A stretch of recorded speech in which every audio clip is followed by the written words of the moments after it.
네, 안녕하세요. 김영희 대표TV입니다. 제일 첫 번째 소식은 제가 이제 책을 하나 출간할 예정입니다. 아직은 나온 건 아니고요. 6월 2일경에 배포될 예정이라고 하거든요. 디자인을 좀 각별히 신경을 써서 좀 독특하게 했습니다.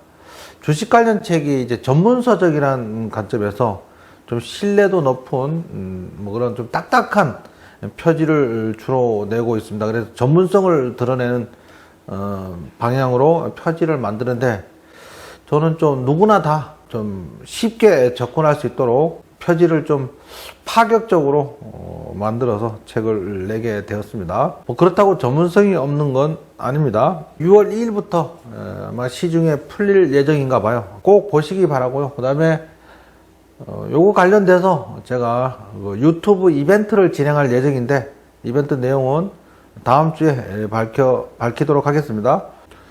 뉴욕 증시가 경제지표 호조에도 불구하고 혼조세 마감을 했습니다. 뭐 이 정도 증시면 특별한 거 없는 거죠. 그냥 이제 보합 부근입니다. 보합 부근. 다우지수가 플러스 0.36% 상승했는데 강보합이죠. 나스닥은 마이너스 0.48% 하락했는데 이건 약보합입니다. 최근에 이제 그 ETF가 굉장히 늘어나면서, ETF 비중이 늘어나면서 변동성이 굉장히 커졌어요. 조금 내려가면 자동으로 이제 내려가고, 상승하면 자동으로 올라가고, 이런 차원에서, 그래서 변동성이 좀 커진 가운데 최근에 이런 정도면 보합 수준입니다.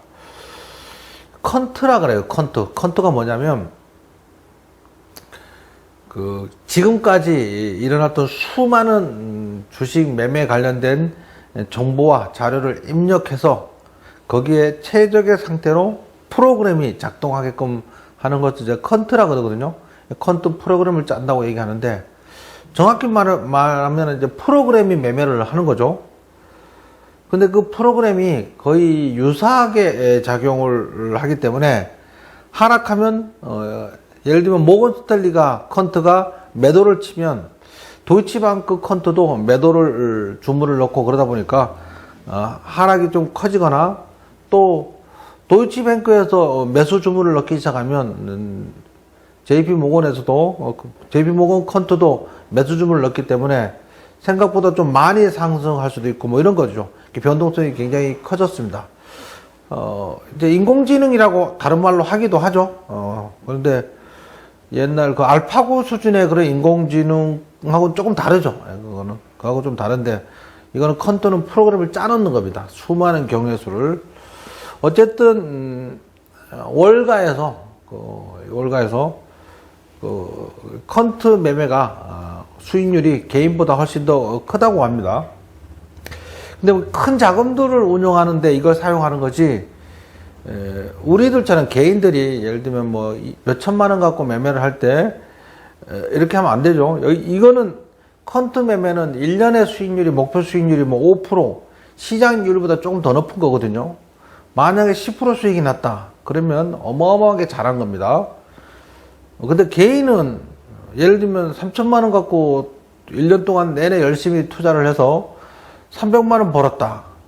이건 조금 약하죠. 그건 좀 아닌 거죠. 1년에 10%는 개인은 만족할 수 없는 수준인 거죠. 그렇기 때문에 우리는 잘 알아도 컨트 매매를 할 수가 없습니다. 미 제조업 및 서비스 구매 관리자 지수인 PMI 지수라고 하는데, 이 PMI 지수가 경제 지표가 굉장히 개선되게 나왔습니다.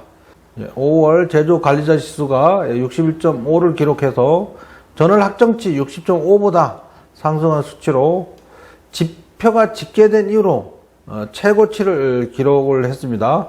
월가의 전망치는 60.5였나 봅니다. 그리고 이제 중국에서 비트코인 관련돼서 이제 규제를 하기 시작했고요. 그 다음에 미국에서도 1만 달러 이상 거래시 신고하라는 소식이 있어서 암호화폐 관련도 일제히 급락했습니다. 굉장히 많이 급락을 했었죠. 류허 국무부 경제담당 부총리가 국무원 금융안정발전위원회를 개최를 하면서 이날 회의에서 금융위험 방어 예방을 위해서 비트코인 채굴 하고 거래를 단속하겠다 이렇게 밝히면서 비트코인이 급락해서 한때 35,000달러까지 급락을 했어요. 지금은 한 36,000달러 좀 하는 것 같습니다. 그 다음에 바이든 대통령이 포드의 전기차 생산 공장에 참석을 하면서 내일 그 관련주가 좀 좋은으로 나올 것으로 예상됩니다. 왜 그러냐면 지난 금요일 포드가 6%나 급등을 했어요. 그리고 우리나라는 이제 거기 관련 기업들이 있죠. 포드에 배터리를 납품하는 회사, 뭐 예를 들면 삼성 SDI나 LG화학이나 SK이노베이션 셋 중에 하나 정도는 관련 주겠죠. 그래서 관련주가 좀 많이 상승할 것으로 좀 기대를 해봅니다. 저희는 이제 지난 금요일 이미 선매수를 했습니다. 지난 금요일. 내일 한번 기대를 해보겠습니다. 그 다음에 다우 산업지수가 지금 많이 오른 상태에서 이 정도면 조정이라고도 할 수 없죠. 다우 산업지수는 조정이라고도 할 수 없이 그냥 소폭 약간 흔들리고 있는 중입니다. 나스닥은 이제 행보하고 있는 거죠. 이렇게 행보를 하고 있으면 여기서 그동안 많이 상승을 했잖아요. 여기 수익난 사람들이 많단 말이에요. 수익난 사람들이. 이 많은 사람들이 행보를 하면서 매도를 하게 되고 그러면 수익난 사람 숫자가 점점 줄어들어요. 수익난 사람, 투자자 숫자가 줄어드는 거죠. 그러면 이게 손바뀜이 일어난다고 하는 거거든요. 이럴 때 수익난 사람이 매도를 하기 시작하면서 숫자가 점점 줄어들면 주가가 상승할 때 매물 압박이 굉장히 약해지면서 작은 호재에도 굉장히 크게 상승할 수도 있다. 그렇게 생각됩니다. 그래서 나스닥은 뭐 얼마 동안 행보할지 모르겠지만 어쨌든 지금 굉장히 양호한 흐름을 보이고 있다. 이렇게 생각하시면 됩니다. S&P 500은 뭐 고점 대비 밀리지 않고 그냥 잘 버티고 있습니다. 필라델피아 반도체 지수는 그 미국에 있는 10여 개 반도체 관련 기업들을 모아서 지수화해서 만든 거거든요. 반도체 이 모양은 지금 우리나라 하이닉스하고 모양이 조금 유사합니다. 유사한데 한때는 이제 필라델피아 반도체 지수가 상승한 날은 삼성전자 하이닉스가 상승하고 그 덩달아서 관련주들이 상승하면서 지수를 상승으로 이끌기도 하고 또는 거꾸로 필라델피아 반도체 지수가 하락을 하게 되면 삼성전자 하이닉스가 하락하게 되면서 지수 하락을 이끌기도 했었습니다. 지금은 이제 과거만큼 그렇게 커플링이 심하진 않습니다. 그렇다고 또 전혀 무시할 수는 없죠. 자, 코스피는 다른 국가, 일본, 대만 뭐 이런 증시들에 비해서 굉장히 상대적으로 강했습니다. 이제 삼성전자가 잘 버티면서 이런 모양을 만드는 것으로 보여지는데요. 하이닉스하고 삼성전자하고 큰 차이는 뭐냐면 하이닉스는 반도체만 만들어요. 하이닉스는 반도체만 생산하다 보니까 필라델피아 반도체 지수와 거의 유사한 형태로 주가의 움직임이 보여지고 있고 삼성전자는 아니죠. 반도체도 만들고 스마트폰도 만들고 가전제품도 만든단 말입니다. 그래서 아무래도 삼성전자는 반도체 가격에 흔들리는 하이닉스보다는 변동성이 적겠죠. 물론 시가총액도 월등히 큽니다. 삼성전자 시가총액은 코스피 전체의 한 25% 정도 차지하지만 하이닉스는 한 5% 정도 차지하고 있습니다. 코스닥은 최근에 좀 조정을 많이 받았죠. 조정을 많이 받은 것 중에 하나가 이제 셀트리온의 변동성이 낙폭이 좀 커서 그 영향을 받은 것도 없지 않아 있습니다. 왜 그러냐면 코스닥 시장의 시가총액 1위는 셀트리온 헬스케어고 시가총액 2위는 셀트리온 제약입니다. 근데 셀트리온과 셀트리온 헬스케어, 셀트리온 제약이 비슷하게 움직이죠. 물론 셀트리온은 코스피 상장 종목이기도 합니다.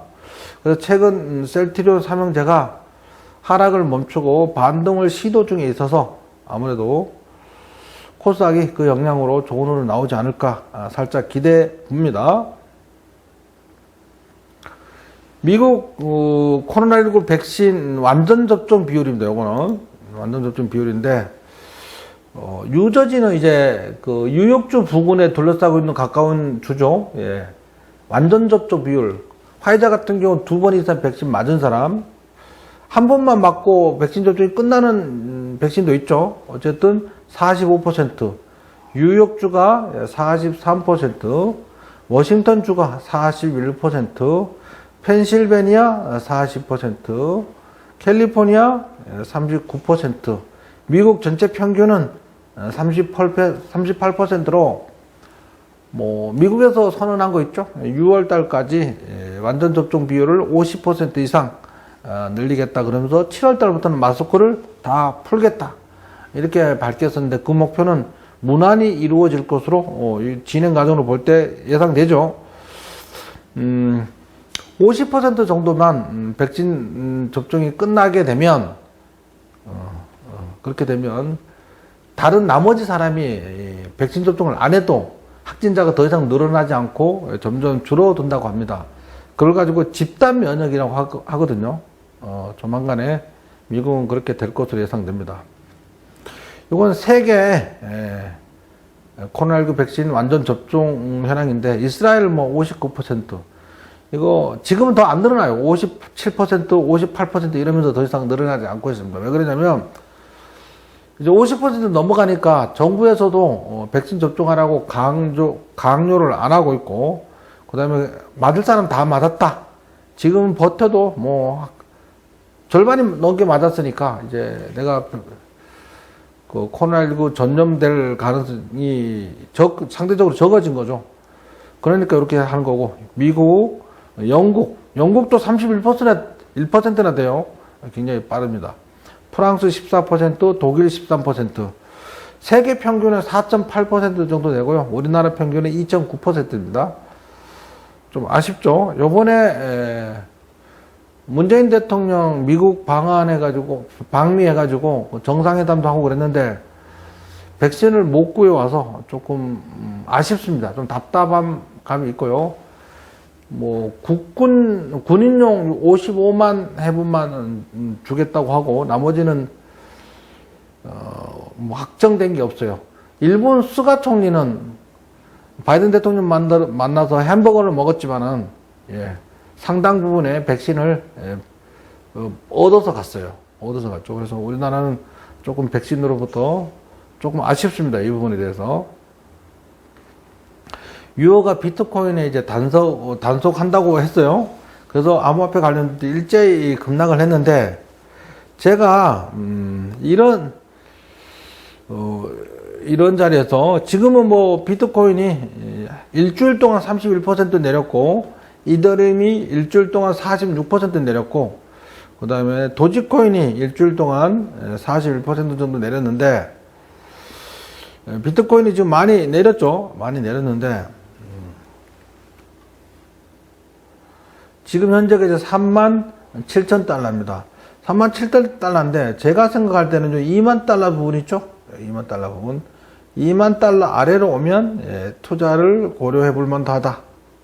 이렇게 생각하고 있어요. 여기서 사면 안 되죠. 여기. 많은 사람들은 여기서 이제 사서 굉장히 고통스러워하고 곤혹스러운 사람들이 많을 듯 합니다. 근데, 모든 투자는 비슷해요. 막 너도 나도 벌떼처럼 몰려들고 막 시장의 중심이 되면 그때가 고점인 경우가 많고, 그때 추격 매수하면 절대 안 됩니다. 지금처럼 충분히 기다렸다가 지수가 급락하고 이럴 때 돌리면 매수하면 되죠. 그래서 20,000달러 아래에 서면 없어도 되는 돈 수준으로 투자를 하면 어떨까 이렇게 생각을 해봅니다. 예를 들면 개인차가 많이 나겠죠. 어떤 사람은 100만원 정도, 어떤 사람은 10만원 정도, 어떤 사람은 1000만원 정도, 심지어 어떤 사람은 1억 원 정도 없어도 되는 경우가 있겠죠. 개인별로 차가 심하니까. 이렇게 해서 이걸 매수를 해서 몇 년 묵혀두면 향후에 다시 한번 좋은 흐름 나오지 않을까 이렇게 생각됩니다. 과거에 비트코인이 2,600만원 가던 시절이 있었어요. 한 2년 반 정도 전인가? 3년 정도에. 그때도 이제 지금하고 똑같았어요. 막 난리가 났어서 비트코인 때문에. 학생들이 스마트폰으로 비트코인하고 막 그러던 시절이고, 20대 초반에 아가씨들이 비트코인하고 뭐 이런 시절이었는데, 그때 이제 조정받고 내려올 때 제가 그런 얘기를 했어요. 아, 비트코인이 500만원 이하로 내려가면 내가 비트코인을 사야겠다. 그래가지고 제가 비싼 어플도 깔고 가입돼서 500만원대 정말로 샀어요. 비트코인 500만원대 사서 800만원대 팔았던 기억이 납니다. 아주 기분 좋게 팔았죠. 야, 오늘 비트코인 사가지고 수익률이 한 60, 70% 이상 돼서 굉장히 기분이 좋다. 그렇게 해서 기분 좋게 팔았었는데, 지금 생각하니까 어때요? 바보짓한 거죠. 그때 팔지 않았다면 상당히 큰 금액을 만들 수도 있었습니다. 조금 아쉽습니다. 좀 아쉽죠. 다시 이렇게 올라올 거라고 생각을 하진 않았죠. 그래서 그때도 상당히 수익이 많이 났다 그래서 뿌듯해하면서 팔았던 기억이 납니다. 결과적으로는 바보 같은 건데, 어쨌든 지금은 우리는 비트코인이 2만 달러 아래로 내려간다면 다시 한번 없어도 되는 돈 수준으로 매수를 할 수도 있다고 생각합니다. 이더리움으로 하면, 이더리움은 이제 비트코인 다음으로 규모가 큰, 좀 오래된 암호화폐잖아요. 얘는 제가 볼 때 지금 수준에서 어느 정도가 적절하냐면 1000달러 아래? 1000달러 아래. 1000달러 아래 정도 오면 살 수도 있다. 이렇게 생각하고요. 이거 두 가지 외에는 너무 좀 불확실하고 불안정해서 하지 말라고 권하고 싶어요. 이 두 가지 외에는. 비트코인과 이더리움 정도만 하시면 좋을 것 같습니다. 예를 들면 비트코인이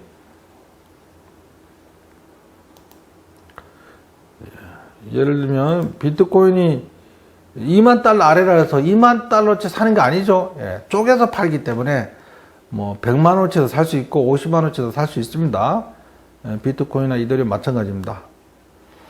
도지코인은 이제 하지 말기를 거려요. 이거는 뭐 그냥 어떻게 보면 35센트인데 얼마 전에 0.5센트짜리가 35센트, 자 5센트짜리가 35센트가 된 상태니까, 그죠? 재미삼아 만든 건데 일론 머스크가 손을 대면서 많이 급등했습니다. 캐시우드 언니가 이제 제닛 옐런 재무부 장관한테 한마디 했어요.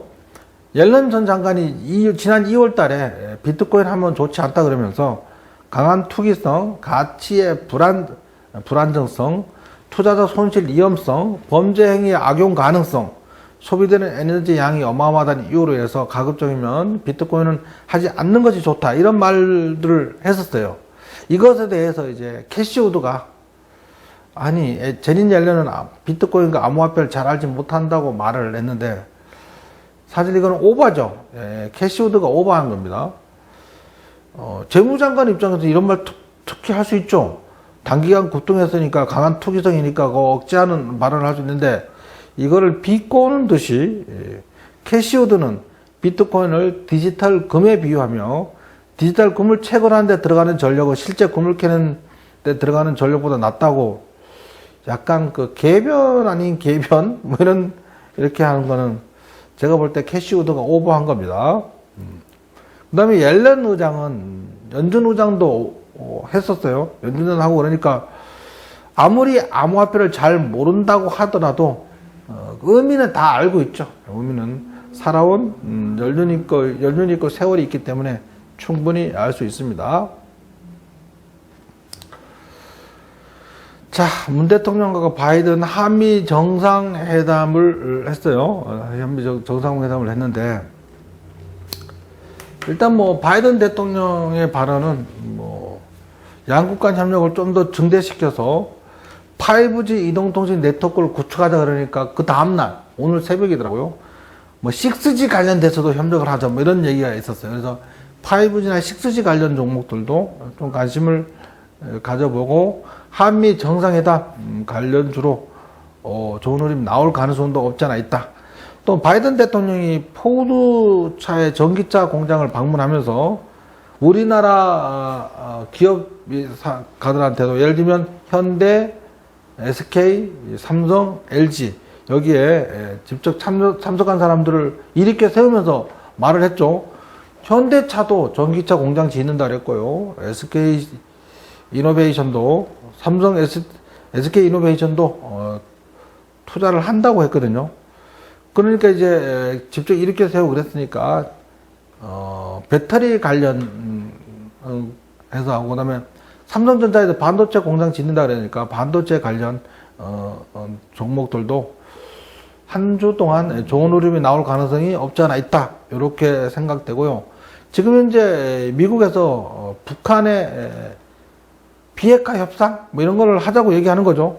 그래서 대답을 기다리고 있는 거니까, 대답을 기다리고 있는 쪽이니까 남북 경협주 역시 좋은 흐름이, 북한의 반응 여하에 따라서 좋은 흐름 나올 수도 있고, 만약에 북한에서 협상을 한번 해볼까, 만약에 그렇게 나온다면 뭐 관련주는 좀 많이 오를 수도 있겠죠. 안 그래도 지난 금요일 개성공단 관련주인 신원하고 인디에프가 좀 많이 올랐더라고요, 장중에. 저희는 이제 아난티 제가 말씀드렸던 것 같아요. 그 다음에 하나는 그 다음에 삼성바이오로직스하고 모더나가 백신 위탁 생산을 계약을 체결했어요. 이번에 계약을 체결해서 삼성바이오로직스 내일 좋은 흐름 나올 수도 있습니다. 물론 빼딱콩플리 기정사실의 이론에 의거해서 확정되면 그때부터 아침 갭 높이 뛰어서 거기서부터 쭉 빠질 수도 있어요. 뭐 그럴 가능성도 없지 않아 있으니까, 만약에 갭이 높이 떠서 출발한다, 플러스 10% 또는 플러스 15% 떠서 출발한다, 그러면 추격 매수하시면 안 됩니다. 뭐 떠서 출발하지 않고 그냥 뭐 한 5% 이내에 출발한다면 한 번쯤 시도해 볼만 하지만, 10%, 15%, 20%붕 떠서 출발하면 추격 매수 금지하는 것이 좋습니다. 그 다음에 미사일 사거리 및 탄도 중량 제한이 해제된다 그랬죠. 이거 오랫동안 묶여 있었는데 해제를 한다고 했어요. 이 배경은 제가 정확히는 잘 모르겠는데, 과거에는 이제 사거리를 제한했죠. 처음에는 200km인가 그래서 평양 사거리까지 했다가 향후에 300km, 400km까지 늘렸어요. 늘렸는데 이제는 그 사거리 제한을 아예 없애기로 했답니다. 그렇다면 요거 관련된 방산주들이 움직일 가능성이 없지 않아 있는데, 글쎄요, 제가 정리를 한번 해봤습니다. 특히 이제 비추로테크가 액체 로켓, 액치라고 되어 있는데 잘 못합니다. 액체 로켓 제작 기술 관련돼서 국내 최초 개발한 그런 업체이기도 하고요.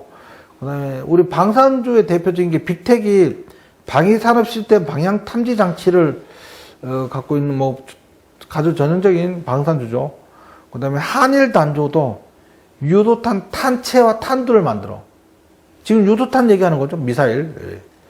그 다음에 하나 시스템이 군 위성통신 체계 2 및 전술 정보통신 체계를 만들고 있습니다. 그래서 그 다음에 한양 ENG가 나로 발사대 시스템을 추진제 공급인데, 이제 한양 ENG는 그 나로 관련주로 빼고, 제가 관심 있게 볼 만한 거는 비츠로테크하고 한일단조, 하나 시스템 정도. 빅텍도 뭔가 조금 부족함이 있어요. 그래서 요 중에 갭 높이 뜨지 않는 거면 한번 공략해보면 좋은 나오지 않을까, 그렇게 생각해 봅니다. 이 모든 거는 갭 높이 뜨면 포기하셔야 됩니다. 때로는 손실 리스크 때문에 수익을 포기할 수도 있어야 됩니다. 주식 투자는 원래 그렇게 해야 됩니다. 이렇게 해서 오늘 뭐 제가 준비한 것은 자료는 다 준비됐고요. 말씀 다 드렸고, 뭐 질의응답 시간을 좀 가져볼까요? 궁금한 거 있으시면 질문하시면 성심성의껏 답변을 드리도록 하겠습니다.